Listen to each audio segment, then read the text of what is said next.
囧到底原本长什么样子呢？他很早就开始在做新媒体。陆剧什么意思？承认两岸属于一个中国的人才讲陆剧。他入局的太晚，他其实是没有做起来。他后来找到流量密码是反共，他就开始硬气起来。这个时候他还在采访陈柏惟，从他的穿着，从他的神情形态，其实他是一个很正常的人。陈柏惟脑子很笨吗？没有。他们现在要把亲中的拉回中立，中立的拉回独派。八囧的做法是什么？到处找青鸟出征，咕咕叫。这两个人都是表演型人格，刚好两个凑在一起。以台湾为本的台派跟以台湾来榨取利益的台派那是不一样。大多数台湾人都是真台派，但是他们民进党这些人带着这些青鸟榨取台湾实际的利益啊。他们爱的是台湾吗？不，他们爱的是台币。真正爱台湾的派就是真台派。我们爱台湾，但是我们希望台湾人能够活得自由快乐，而他们爱台湾，他们希望台湾人能够活得像他们要的样子的方法，而只能由他们来领导，他们来赚取利益。所以我说他们是假台派，我们是真台派。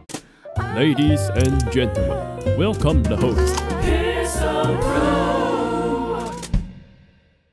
我常说我自己是台派，我也不讳言说我自己是台派。他们这些都是假台派，他们真的是害死台湾。他们已经不是台湾人，我不认同他们是台湾人。以台湾为本的台派跟以台湾来榨取利益的台派那是不一样的。民进党这些人显然是以台湾为号召来榨取利益的台派，他们是真正的假台派。我跟你讲，大多数的台湾人都是真台派，但是他们民进党这些人带着这些青鸟，每天在那咕咕咕咕咕咕在那咕咕咕咕叫的时候，真的这些台湾蟾蜍啊，他们不是真正的台派，他们是假台派，榨取台湾实际的利益啊。当台湾利益不够榨取的时候，就催促用两岸来榨取利益啊。他们爱的是台湾吗？不，他们爱的是台币。真正爱台湾的派就是真台派。谁不爱这块土地？住在这里当然爱自己的土地，当然不爱自己家乡啊。这些人用这种情怀在卖弄，这太恶心了你。但这不妨碍你有中华认同，有中国认同，有统一认同，有独派认同，有各种认同，那不妨碍你。可是我们不借这样的情绪来榨取利益。八囧当时不是说他是最高分入学中州吗？那这有人去查了嘛？最高成绩256分。为啥有人说他考490分是中州影视最高入学分啊？他会不会他的国中基测是300多分也是全出来的？依照你的经验呢，会漂眉、割双眼皮、化妆男生讲话可信度有多少呢？八囧是有惯性说谎的习惯，他可以前言不对后语。好，他可以前面在陈柏惟的直播里面说他是台派，他是原住民，他可以后脚呢在台上高喊他是中华民国派。对他来讲，任何的讲话随时切换，他没有任何的顾忌，所以这个就衍生到八囧到底原本长什么样子呢？他很早就开始在做新媒体。2019年2月23号，摄图日记在爱奇艺平台上线喽，追踪爱奇艺就有机会，也可以观看最新的韩剧陆剧哦。陆剧什么意思？承认两岸属于一个中国的人才讲陆剧。他做这个是做什么呢？他入局的太晚，他其实是没有做起来，所以他后来找到流量密码是反共，他就开始硬气起来。再加上他本身有原住民血统，所以他又更有一个诠释的角度嘛。为什么要解析他呢？就是他是一个某种程度的典型嘛。你看哦，这个时候他还在采访陈柏惟，从他的穿着，从他的神情形态，其实他是一个很正常的人。他今天变这样，某种程度是他有一种表演型人格啦，他的表达很正常啊。那就是把亲中的拉成中国的，把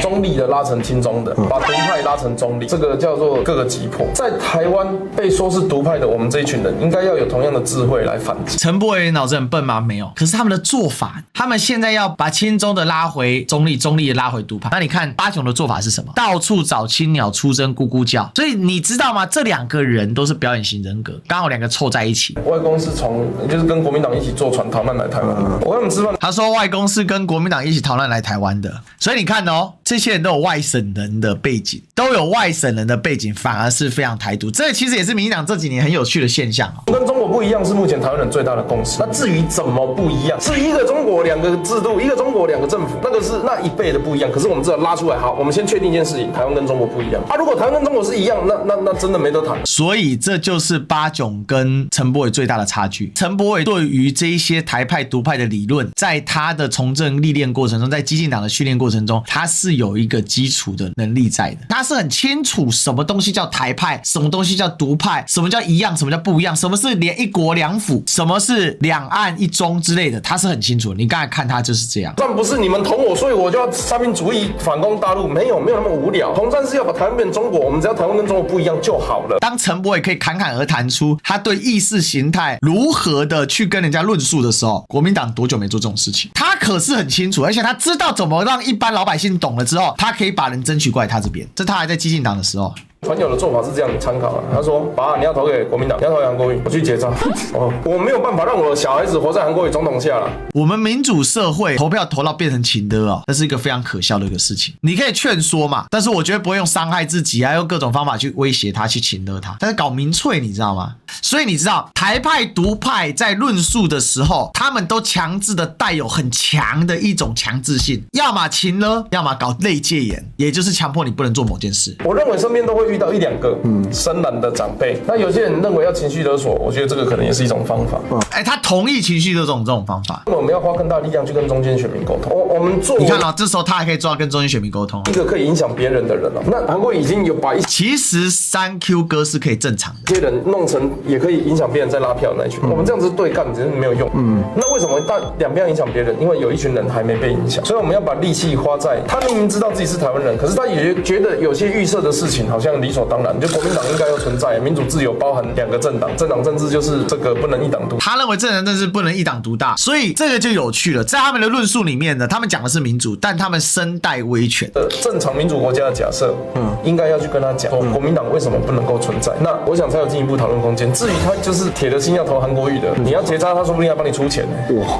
像陈柏惟这种，我就把它归类为假台派，因为他所讲的，你看哦，19年他要选举，他讲的话，跟他现在他所讲的话，他一直都在讲台湾为优先啊，台派论述。可是他是透过这种东西在获取自己的声量吧。然后呢，各种呢嘴巴说民主，但事实上在情勒民主，他能接受。这个就是我在讲的，说真假台派之争对上他们的这一种讨论的时候，你就可以看得很透。这2个都有外省人血统，所以他们对于所谓国民党或者对于这个所谓的大中国意识，他们更加的反感，因为他们觉得他们在做一件很酷很突出的事情。其实这也都可以，这也是个人意志。那这种东西真的是爱台湾吗？你不是在说台湾要民主自由吗？这个就是他的整个的底层逻辑啊。我们爱台湾，但是我们希望台湾人能够活得自由快乐，而他们爱台湾，他们希望台湾人能够活得像他们要的样子的方法，而只能由他们来领导，他们来赚取利益。所以我说他们是假台派，我们是真台派。八炯到底要说多少谎？你看哦，中基层批高层的舔共派谈也已有接洽，所以到底是谁呢？在新的统战纪录片里面也没看到到底是谁，到底在哪里，实际是什么？其实八炯这个人哦，他就是一个混乱跟混沌。什么混乱？两岸的一个未确定的状态的混乱，在这混乱之上所形成的一股混沌之力。而他在受益于这一股混沌之力，所以他就什么都敢讲，他就什么都敢做，搞出了这种杀人片他都敢弄。而这样的一个吸引力大不大？大。但现在主要是为什么我们要阻止他？还是回到那个问题，因为黑熊在后面。